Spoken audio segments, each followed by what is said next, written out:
दुर्धरा योग। देखा जाए तो यह योग गोचर में भी इस समय बना हुआ है। कैसे बनता है यह योग?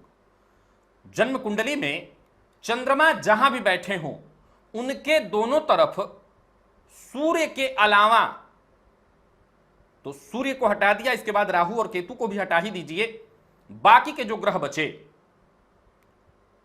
दोनों तरफ कोई ना कोई ग्रह होना चाहिए।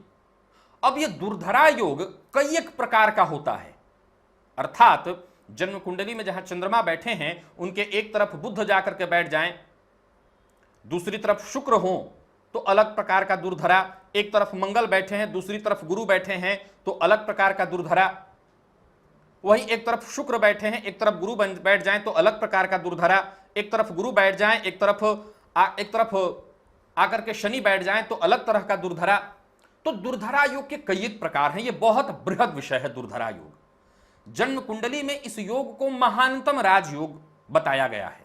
इस योग में जन्मा जातक दृढ़ निश्चयी महान राजा अथवा राजा के समतुल्य जीवन जीने वाला होता है, बड़ा ही सुखद जीवन जीता है। अब विचारणीय तथ्य क्या है कि यह दुर्धरा योग है क्या? जन्म कुंडली में जब आप केमद्रुम योग के बारे में विचार करते हैं तो केमद्रुम योग कैसे बनता है? तो इसी चंद्रमा से बनता है। जब चंद्रमा के दोनों तरफ कोई ग्रह ना हो तो केमद्रुम योग बन जाता है। अब दुर्धरा योग के बारे में अगर आप विचार करें तो दोनों तरफ ग्रह हो, बस अंतर इतना ही है। प्रिय दर्शकों, जन्म कुंडली में चंद्रमा का अपने आप में अत्यंत महत्वपूर्ण स्थान है, क्योंकि चंद्रमा मन है, मन का अधिपति। और हमारे जीवन काल में हम जो भी पाते हैं उन सभी के पीछे सबसे ज्यादा कार्य करने वाला जो चीज है वो हमारा मन है। कोई एक ऐसा है जो 10 रुपए पाया और उसी में संतुष्ट है, तो कोई 10 लाख पाकर के भी संतुष्ट नहीं है। इसके पीछे काम कौन कर रहा है? मन काम कर रहा है। तो यह मन कई एक तरह के योग और दुर्योग का निर्माण करता है।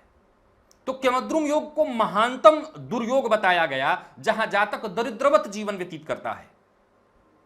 ज्योतिष शास्त्र के सबसे महानतम दुर्योगों में केमद्रुम योग को रखा गया है, तो वहीं दुर्धरा योग को महानतम राजयोगों में रखा गया है। कारण अब ये जो दुर्धरा योग है इसको ऐसे समझना होता है कि भविष्य में ये बृहद वीडियो है जो हर एक दुर्धरा को समझाया जा सके कि जिस भी ग्रह के बीचों बीच बैठे हो चंद्रमा, एक तरफ गुरु बैठे हैं और दूसरी तरफ मंगल, तो सीधी सी बात है मंगल पराक्रम है और गुरु ज्ञान। पराक्रम और ज्ञान के मध्य में जब मन आ जाएगा तो ऐसा जातक अपने ज्ञान के बदौलत मेहनत करके, कई बार ज्ञान हो तो पराक्रम नहीं होता, मन कर रहा है करने के लिए परंतु ज्ञान नहीं होता करने के लिए, मन कर रहा है कि हो परंतु ज्ञान नहीं है, मन कर रहा है ज्ञान है परंतु पराक्रम नहीं है, तब भी इंसान नहीं ले पाता।